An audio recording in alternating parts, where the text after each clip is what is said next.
Hello, welcome back to the Midweek Bible Study. We're continuing through 1 Samuel, and today we're in maybe one of the most well-known Old Testament Bible stories. It's a story of David and Goliath. And just remember as we jump into this, we see David here.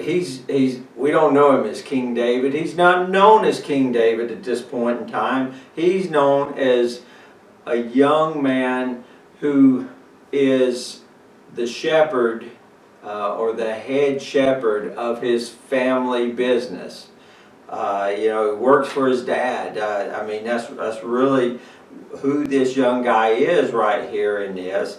And so, but we do in this chapter, we learn about his great faith that he has in God and his great courage he has because of that faith. He'll honor God by fighting the Philistine giant, their military champion, that has him completely outmatched as far as physicality and the military standards. So we're just going to jump right into this. Let me encourage you though. You might want, because I can't read through, this is a very long chapter, so you might want to either read through it yourself, listen to it on your phone, and you can pause and do that right now. Just listen to chapter 17. But I will be reading through a few verses, so I'm going to jump in and do that. But I hope you've heard it now. So here we go.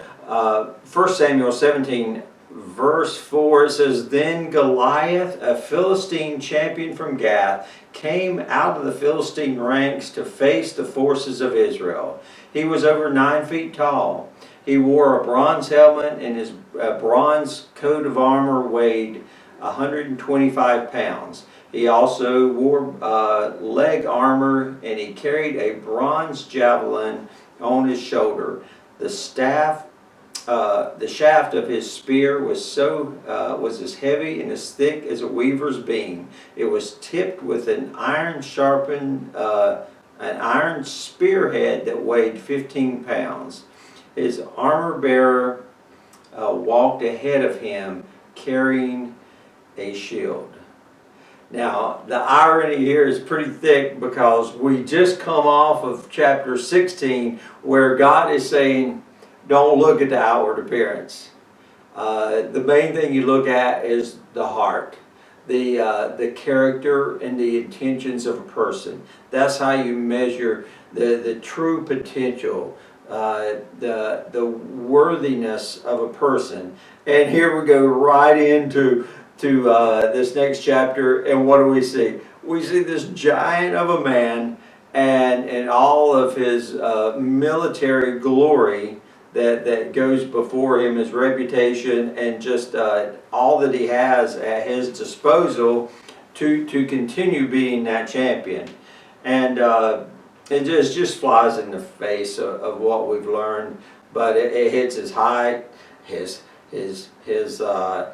helmet, his coat of armor, his huge javelin, and on top of that he has an armor bearer. Someone that goes in front, that goes before him to block anything that would come towards him that would lead to his defeat. Goliath was here in this passage. He's looking for a fight between him and an Israelite warrior that would determine what both sides would do. If Goliath won, the Philistines would continue to dominate the Israelites, but if the Israelites won, they would dominate. And that wasn't unheard of in the day, to have that type of standoff between two champions from each side. But anyway, so when Goliath challenged them day in and day out, as one's up on one hill and one's on another hill, there's a valley in between. He comes down the valley and shouts up at the Israelites, and they're just shaking in their boots or sandals or sandal boots or whatever they wore, right? So Anyway, it was just interesting. Let's go on. Let me read you verse 8. It says, Goliath stood and shouted to a taunt across to the Israelites. Why are you coming out to fight? He called, I'm a Philistine champion. You're only the servants of Saul. Choose one man to come down here and fight me. And that's where it says that they were shaking, that they were terrified. We'll see here that David is going to be outmatched, as I mentioned. But his deep faith becomes his true weaponry. David, at this moment in time, he's basically bringing some sack lunches for his brothers while they're on the battlefield from his dad. And he comes out and he witnesses Goliath taunting the people of God, and he inquires about it, and he wants to pursue, hey, let me get rid of this giant, this enemy of Israel, this enemy of God. And he's taken before King Saul. And we'll pick up there in verse 32. Let me read to you. David goes in to King Saul and says, don't worry about this Philistine. I'll go fight him. Don't be ridiculous, Saul replied. There's no way you can fight this Philistine and possibly win. You're only a boy, and he's a man of war ever since his youth. But David persisted. I have been taking care of my father's sheep and goats, he said. When a lion or a bear come to steal a lamb from the flock, I go after it and I club it and rescue the lamb from its mouth. If the animal turns on me, I catch it by the jaw and club it to death. I have done this to both lions and bears, and I'll do it to this pagan Philistine too, for he has defiled the armies of the living God. The Lord who has rescued me from the claws of the lion and the bear will rescue me from this Philistine. Saul finally consented. He said, all right, go ahead. May the Lord be with you. The text just speaks for itself. There's not a lot of commentary. It is just very intriguing. But note this one thing, that this task that David is now aiding Saul in, doing for him basically, it's a task that was given to Saul by God. Back in 1 Samuel 9, verse 15, it says, Now the Lord told Samuel the previous day, About this time tomorrow I will send a man from the land of Benjamin. Anoint him to be the leader of my people Israel. He will rescue them from the Philistines. He will rescue them from the Philistines. For I have looked down on my people in mercy and have heard their cry. It was Saul's job to do this, but he was not willing to go face the giant. So Saul offers David his contribution. Here, wear my armor, David. And apparently it was a ridiculous ask of a young shepherd who had never had on armor before. But David's trust in God shone through, and he remembered of how God's faithfulness, testified of God's faithfulness to him in the past, and how he led him to victory. Only God would give him victory, and he's like, no. He picks up 5 smooth stones, it says, and he puts them in his shepherd's bag, and he goes to fight Goliath. Here's kind of how it went down. In verse 41, it says, Goliath walked out toward David with a shield bearer ahead of him, sneering in contempt at this ruddy-faced boy. Am I a dog, he roared at David, that you come at me with a stick? And he cursed David by the name of his gods. Verse 44, he said, come over here, and I'll give your flesh to the birds of the wild and the wild animals, Goliath yelled. David replied to the Philistine, "You come to me with a sword, spear, and javelin, but I come to you in the name of the Lord's heaven's armies, the God of the armies of Israel, whom you have defied. Today the Lord will conquer you, and I will kill you and cut off your head. And then I will give the dead bodies of your men to the birds and the wild animals, and the whole world will know that there is a God in Israel. And everyone assembled here will know that the Lord rescues his people, but not with sword and spear. This is the Lord's battle, and he will give you to us." As Goliath moved closer to attack, David quickly ran out to meet him. Reaching into his shepherd's bag, taking the stone, he hurled it with his sling and hit the Philistine in the forehead. The stone sank in, and Goliath stumbled and fell, face down on the ground. So David triumphed over the Philistine with only a sling and a stone, for he had no sword.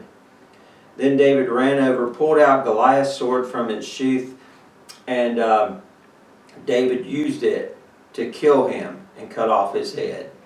So we get here, and Goliath is furious.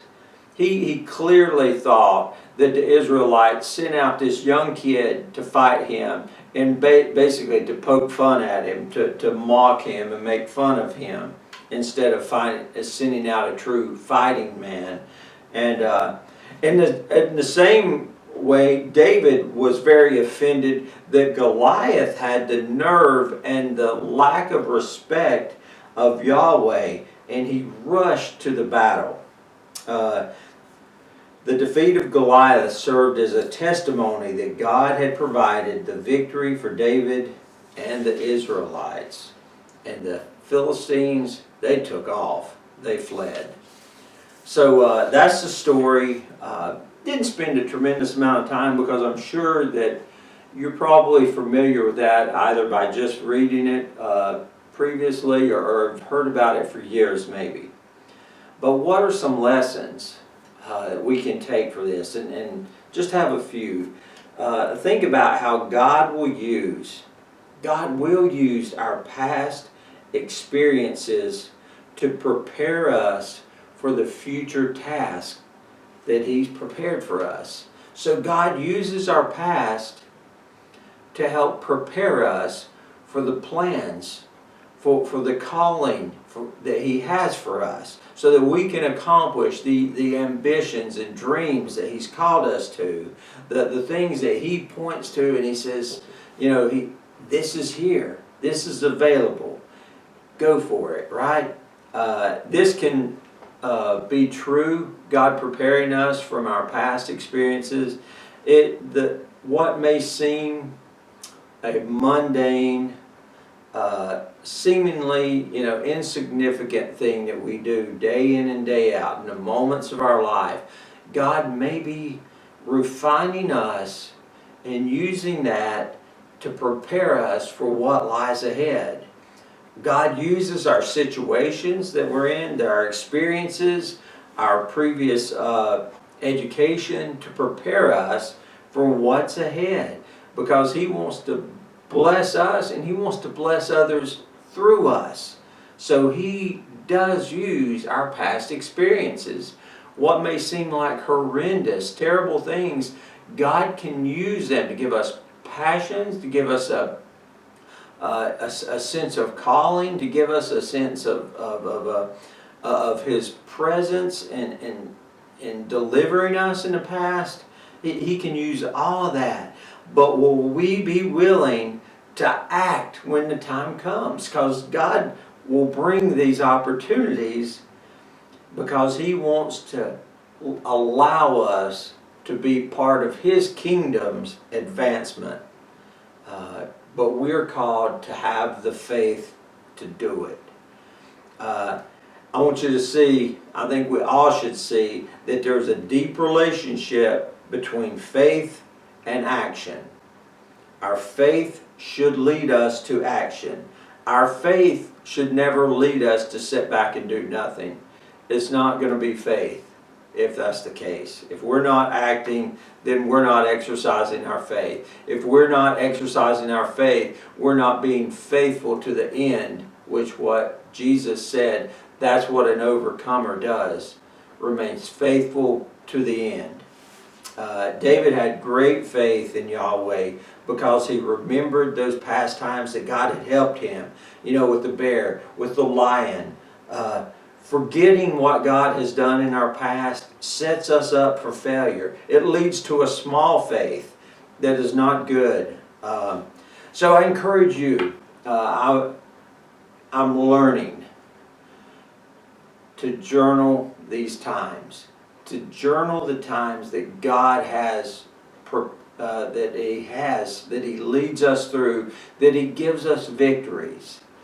Whether they're seemingly small or large or whatever, put them down. It helps mark it in your mind, in your heart, that God saw me through this time. Please do that. Please journal about God's faithfulness in your life. Write it down. If you remember the Israelites through the wilderness, it seems like they had totally forgotten. They come out with mighty signs and wonders, God taking them up out of Egypt, and they failed right away. They just failed to have the faith to take the steps into the land that God had provided for them. So whatever faith they had wasn't enough that moved them over the fear to act. And so they were paralyzed, and they paid a heavy, heavy price because of their lack of faith. Remember this last thing. With God, all things are possible. God can take the smallest things and use them as great weapons for victory. A shepherd's staff was the thing that God used with Moses. Remember, God said, "What's that in your hand?"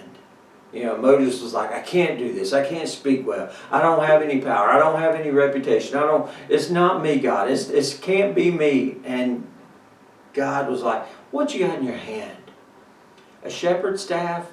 Then we're going to use that to display my power and defeat the Egyptians." Same thing here. David, the shepherd, he takes his sling out of his shepherd's pouch and he uses that. Those are examples of small things that God can use in mighty ways. What's that in our lives? What seemingly insignificant thing does God want us to use for His glory? Dr. Kevin Mellish, he says this: the only precondition for success is that we remain willing to allow God to use whatever we have to offer to Him for His purposes and glory. He says the precondition, use your faith. Success won't come unless you allow God to use whatever you have, offering it up for His glory. So it might not seem like much, but God, if God is for us, it says in Romans 8:31, what then shall we say? If God is for us, who can be against us? God bless you guys. I hope you have a great rest of your week. I hope you take this to heart. I hope you read through this text. I hope you write down those three things. Remember, with God, all things are possible. He wants you in the game. No matter what time of life you're in, He can use the smallest things that you have. You could be caught up on a bed or laid up and not able to do what you would like to do. You might not have that coat of armor that you think you need. but have faith in God. He can bring victory. If He brings you the opportunity to do something, to reach out, to encourage someone, then do it. I pray that for us all in Jesus' name. God bless.